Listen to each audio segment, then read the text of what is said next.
discovered today that we're on the same side of the equation. And that's the most positive thing we could have come away with. We are both united in liberating Lebanon from an occupation power dominated by Iran called Hezbollah, where the only reason we'll need to cross each other's territory will be in business suits to conduct business or in bathing suits to go on vacation.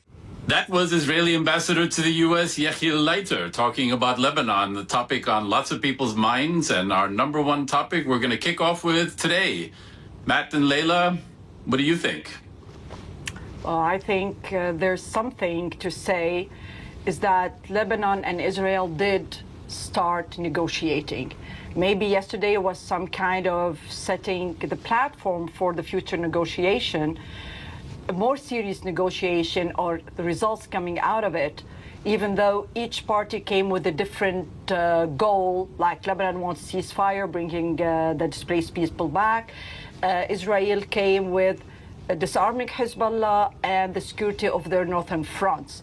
But what happened on the table is something. At the same time, attacks from Israel are still happening. At the same time, yesterday when they were sitting, Bint Jbeil was surrounded by Israelis, and the village of Bint Jbeil, which is my village as well, it happens to have a very important meaning for the Lebanese and for the Israelis. This is where Hassan Nasrallah told the Israelis, this is like he claimed victory from Bint Jbeil in 2000. Yeah, I think there's another way of thinking about it. Is we live in the virtual world of politics, of ADHD, that we expect things to happen super quickly. Certainly the American president, wants results. And the reality on the ground is you've got over 4 decades of a conflict where it's not quite between Lebanon and Israel. It is a proxy conflict in the 80s between the Palestinians and the PLO in Israel. Sure. Now it's between the Iranian proxies, Hezbollah and Israel.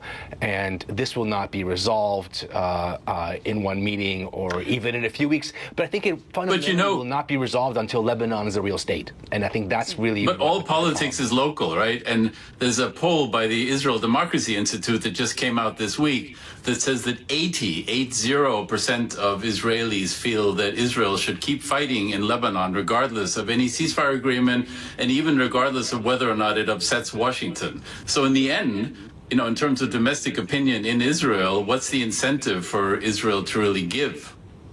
Well, as long as you have missiles falling on northern Israel, they will move into southern Lebanon. That is a reality of any country's, not just politics, just self-defense.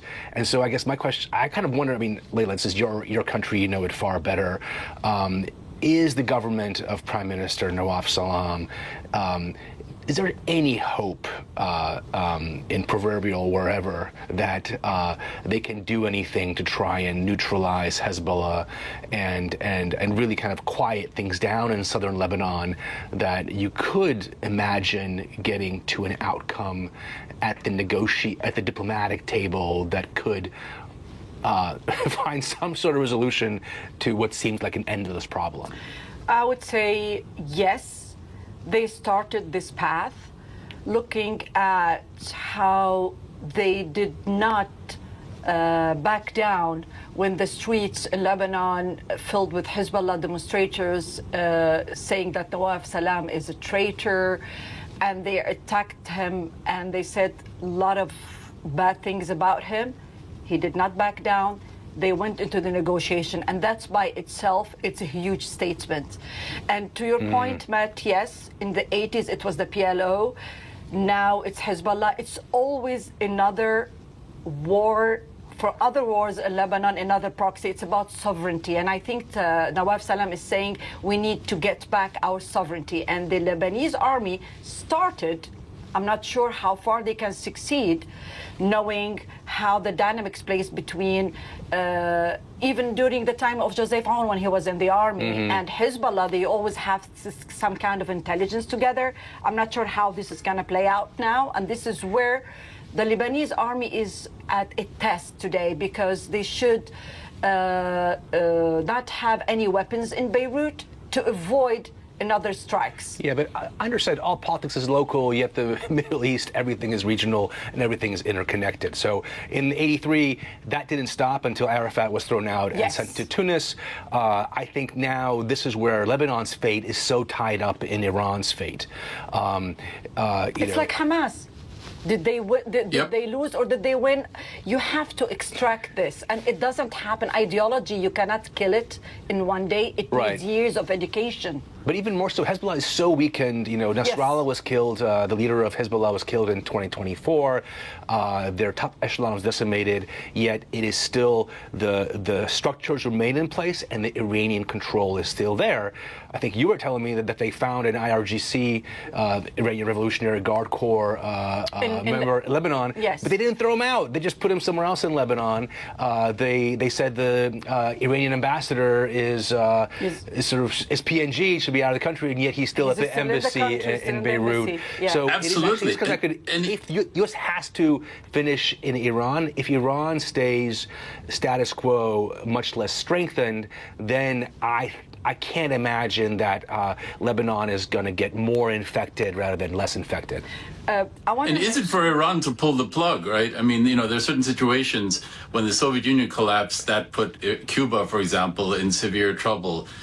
If Iran pulls the plug on its support to Hezbollah, is that really over? Is it over for Hezbollah in Lebanon? How much do they depend on it? Clearly they do, but you kind of wonder whether they can't just keep going on their own. There's no money going into the country like before. So they're weakened already, Hezbollah, financially and military-wise, because Syria's road and they are being blocked, so they are no longer can smuggle weapons. Yes, they are weakened. But yet again, if you want to weaken and have the idea and the ideology of Hezbollah gone, you need to educate the society again. That's ideology is not easy. It's not like you move one person and you bring another. They have been building this since the 80s, because after the invasion of Israel, this is where Hezbollah started surfacing. It wasn't before that, after the PLO were gone. We need to watch how it's going to play out. There were 7 points out of the yesterday's negotiation or talks, not gonna say negotiation, talks. There were two important things, and I think we need to keep an eye on it. The reconstruction for Lebanon. So the Americans said if there's going to be the negotiation will result of reconstructions of Lebanon. In 2006, Qatar and Kuwait and some of the Gulf countries did help building back Lebanon. Now who's going to build back? You have more than 1 million people displaced. Who's going to build back and send them back to their homes? This is something very important, how it's going to play out with the population in Lebanon. That's one. And second, which is very important, is the U.S., that's why they don't want any other mediator, not France, not because France used to have an influence in Lebanon. They want a prolonged peace treaty. So these are two important things that will change the dynamics in Lebanon. Do you see yourself going back anytime soon and visiting a peaceful Lebanon, Leila? I'm going to visit in the summer, but I'm not sure if it's going to be peaceful. Every time I go down, and in November I was in Bint Jbeil. I was in the village itself, and I took a ride across the whole border, Aitarun, Marun al-Ras, all the areas, and I've seen the demolition of places and houses. Seeing it, it's so hard. It's not as you hear about it on television. It hurts, and you blame everybody on it. It's so sad. What is the I mean, we were told a couple things. One, tensions with Israel longstanding. I know how Lebanese feel about Israel, but people are angry at Hezbollah. Of course. And is that translating into diminishing their influence in the country, or they don't care because they have core supporters that are saying, go on, go forward, and they have the Iranian backers? Very good question. You do have the core who supports Hezbollah now. They are divided. Now you start hearing raised voices. Before they used to be afraid, saying you brought this on us.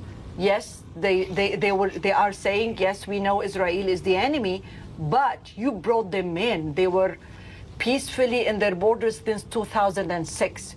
You brought them on when you started supporting Gaza. So since 2006, you didn't have this escalation whatsoever.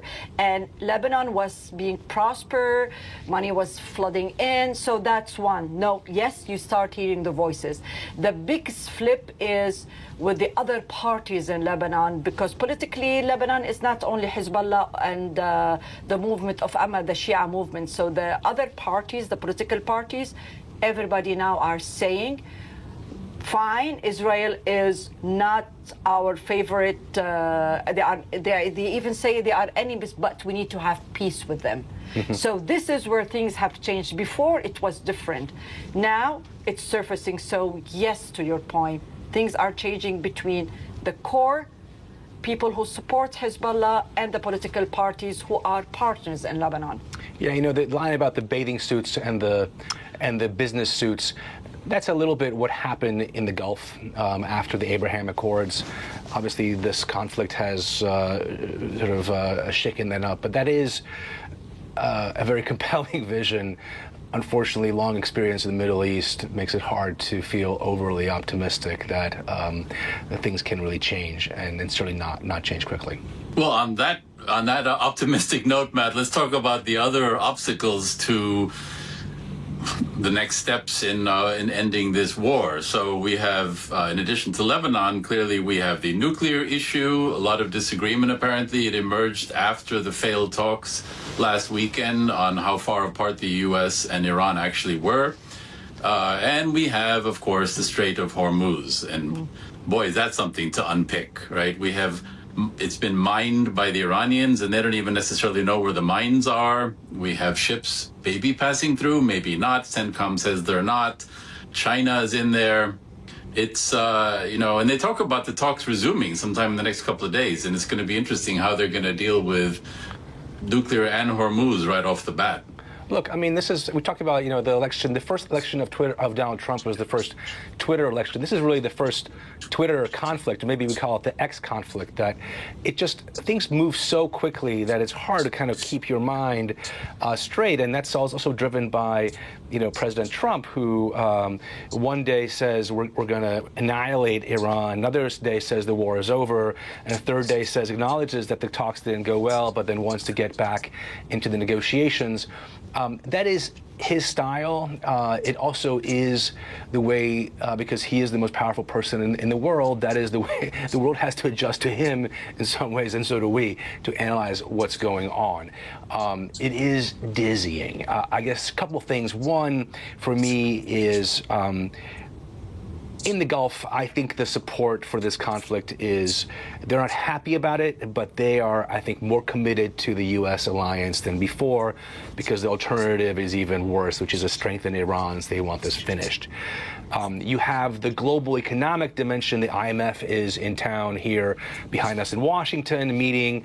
They're reducing their forecasts for global growth. We are talking about potentially $200 per barrel oil price if this continues too long. And then Iran, where Trump is betting that enough pain and serious pain can bring them to heel. They also have 90 million people who may go hungry, are certainly poor. The last card is really the U.S. domestic card, and that is, I think, where President Trump is having, in some ways, the hardest time in controlling the narrative and winning the narrative. Never mind his opposition in the U.S., but I think he's feeling the heat from very important coalitions within his grand tent. One is, the MAGA isolationists. J.D. Vance was down earlier this week at the University of Georgia, was heckled by conservative students over Iran. And then you have the business elite, which is, again, in town this week in Washington at the IMF bank fund meetings, and they're obviously very concerned about this. So I think continuing the analogy, things moving super quickly, there's a lot of pressure to finish this off sooner than later. And I think others here are worried about that. Yeah, no, it is worrying. It's and I mean, they may extend the ceasefire. Who knows? But technically, right now, it's going to end next Tuesday on the 21st. So it's what I up on could the see air. the worries, Anders and Matt, not only domestically and in here. Like, look how this played out and how Trump did turn the table on the Iranians. They used Strait of Hormuz as energy leverage. And who was impacted by that? I'm not going to speak about China and Russia. Let's talk about people who are allies with the US, Japan and India. So what Japan did, the prime minister came into the US in March with one objective in mind, Japan first, right? She found herself sitting in Washington with a very pressure heated up meeting where the US wanted their support on the military operation. She simply said no.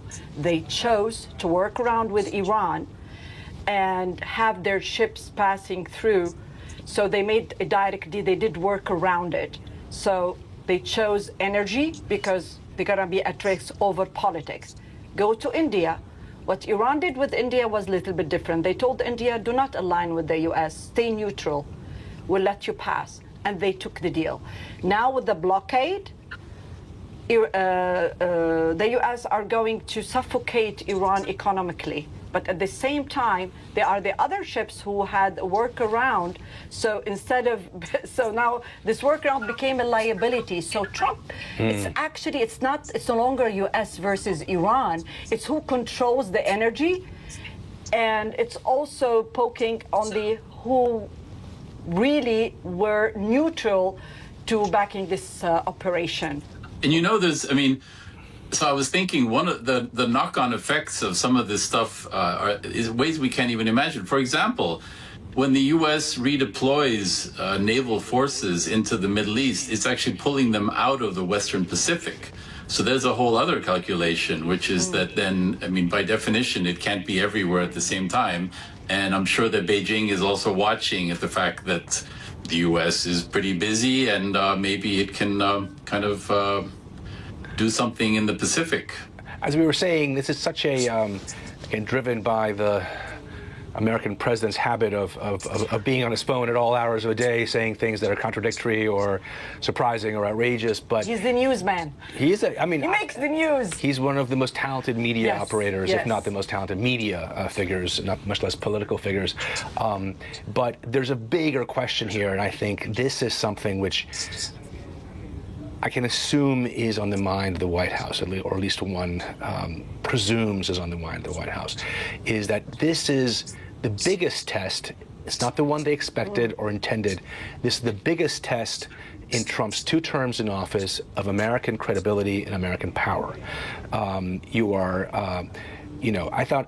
think they went in thinking we're going to hit him hard, rattle the place, see what happens. If the regime falls, great, but we'll get a deal quickly. We're in and out like Venezuela. What it has turned out to be is it's called into question the future of the NATO alliance, partly by the U.S. itself. So that is weakening potentially deterrence in Europe on the front against Russia. As Anders mentioned, moving all those ships out of the Pacific weakens the deterrence in the Pacific theater. And China, which began the war, we thought, didn't say a word really, didn't want to support Iran, wanted to see how this plays out, and it felt like, they're losing again. They lost in Venezuela, they're losing again. Now, I think they see an opportunity that this is going to be, potentially if the U.S. misplays this longer term, a way for them to kind of raise their stature globally. Xi is playing statesman. He's invoking, the importance of an international rules-based order. They also need the oil, but I think this may be, the U.S. may either end up stronger or significantly weaker as a global power in a conflict that it thought was limited and regional in scope. I have a question for you. I want to understand what exactly you meant when you say that the White House, are you talking about when Trump leaves office and somebody else comes in? So this is not going to impact the U.S. credibility because Trump is the U.S. at the end. So is it about individuals or it's about the U.S. itself? It's about the U.S. itself. I think this has this will have books will be written about this period in American history and America's engagement with the world. And I was couching, it's not clear with this White House. I mean, on the one hand, it's the most transparent White House we've ever seen because the president tells you what's on his mind live, almost. But we don't really know who is in the room, who he counts on, who are his counselors, what the debates are. So I said, I presume they have in mind the larger implications for U.S. credibility and power in the world, but I'm not sure. And we don't sense, I mean, certainly Donald Trump is not describing the conflict in those terms. But I do think at the same time that he seems to, it's so hard to tell, but there are people who are close to him to tell me that he is in this for the long haul, that he understands the stakes here, and that he understands that his legacy is on the line, and he can live with high oil prices or even a disastrous midterm that he's probably factored in because he's not running for office again. And he wants to finish this right.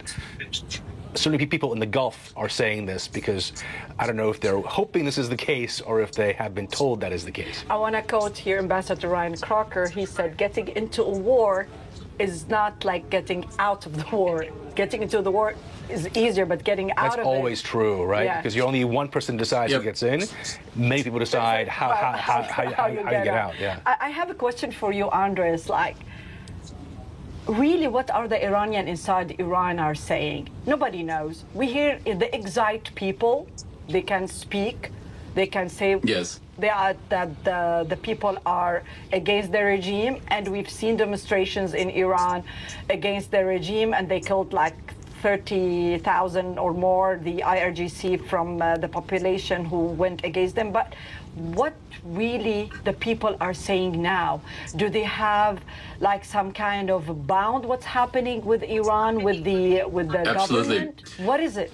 I mean, there are a number of factors. You know, one of them is if you're inside Iran, other than the fact that, you know, there's been a war going on that people have felt personally, we don't talk about it much in the West now after a few months, but people have not forgotten what happened on January 8th and 9th when, you know, whatever the figure is, but it's in the high thousands of people were just massacred. You know, machine guns were set up and just mowed down people. And I think for a lot of people, they're still kind of reeling from that because that was such a shocking and blatant display of raw power and suppressing sort of demonstrations that in the view of the regime. Do you hear anything about now? No, this is, nobody can forget that, but now, is there anything that getting out of Iran about how the Iranians are really feeling towards that? Well, it's too. Well, yeah. Bearing in mind, of course, that the internet has now been down for over 1,000 hours. It's apparently the longest internet shutdown of any country ever. You know, controlled from the top. Basically, you have two schools. One of them is, you know, we really want this to end. We don't want to be bombed anymore. Fine, you know, we can live with this. It's a terrible regime, but it's nowhere near falling apparently. And then you have people who are waiting for that regime change and waiting for things that in essence were promised, which is that was one of the aims of this war. You know, various things were said about hold on and wait and so on. And people who are willing to undergo, you know, extreme privations in order to finally have that regime change happen. But of course, as time goes on and it's clear that it's nowhere in sight, I think people are dejected, people are sad, people kind of feel, well, okay, the big one didn't happen. We thought the demonstrations might do it, then we thought that the U.S. intervention might do it. It hasn't happened, and it's something that's been building in Iran for so many years. You know, we hear about the 47 years. 47 years does take its toll, and what I've noticed over the past few years is people are just fed up. They turn inward. Hopes have been dashed time and again. Each time there's a demonstration, it gets beaten down. You know, the sanctions, are they affecting the longevity of the regime or not? Basically, people feel the effect of the sanctions in their own pocketbooks while the elites go and have, you know, nice lives and families living in the West and so on. It's this turning in, it's this kind of dejection of what's left? Like nothing seems to work. And so it's not hope. It's just kind of, it's somewhere between despair and hopelessness, if there's such a space. It's really depressing because people don't have anything to look forward to now. They've had a brief glimmer of, well, maybe outside intervention is actually going to finally do the trick. But absent any sign of that, there's kind of just almost an I give up. I hear a lot of frustration from the Iranians that you hear interviewed who either have gone to Turkey or who are somehow reached in Iran itself, and frustration with the U.S. and Israel as well. And I think, and in that frustration, you see that there was real elation. Remember that scene when Khamenei was killed on February 27th? People came out, they were celebrating in Tehran. That is gone. And I think there's an acceptance that that blow is not what is not what's going to topple this regime. But then you say, it's not the day after. It's the day after, the day after. Maybe now the thing is, let's stop this fighting. And I think that's probably maybe the Israeli and the U.S. strategy now is, we weaken the regime, and let us hope that 3 months, 6 months from now, you'll see that domestic upswell. And it's a good point. I think for a lot of people, the goals of the U.S. and Israel aren't their goals, right? People don't really care about the nuclear program. Obviously, Israel and the U.S. do. But people, and this has been going back for ages, if you talk to any Iranian, as long as the nuclear issue has been on the table, they're like, I don't care. I mean, of course, you have hardcore, like, oh, we have the right to enrich uranium, or some who probably feel that Iran, the Islamic Republic, has a right to join the nuclear club. But if you ask your average person, like, for years now, people just don't care. And yet, of course, that's a key thing for Iran, for Israel and the U.S. And Hormuz as well. People are like, Hormuz, Shmormuz. Like, no, they won't care now, Andres, because Hormuz with the blockade, this is turning off every money it's going to get inside Iran, and they're already struggling, and there's already an economical crisis. If this blockade worked on Iran, so there's no more fuel out or oil out, their livelihood is in danger, not only the regime, it's also the people. And on the long run, it will destroy whatever things they have from all their wells will be destroyed if the blockade continued and Iran was not able to get out oil of Hormuz. So no, they would, I think this is another pressure point. It's going to impact not only the regime, it's going to impact the population in Iran as well. It will have an impact. The regime itself estimates that the war thus far has cost them $270 billion, right? And that's after less than 7 weeks. Yeah, it's hitting people. It's also interesting that what the war has also exposed is there have always been cracks. No regime is monolithic. If you sort of start to look inside, is monolithic in terms of how they control. But obviously there are people who are up and down and have more power and less power. Well, in this whole vacuum, yes, again, Mujtaba, where is he? Who knows? But it's definitely, we've noticed this, of course, in previous podcasts as well, the rise of the power of the IRGC, as if it could be even stronger than it was. But there are some, apparently the IRGC wanted a seat at the table in Islamabad, and that was pushed back.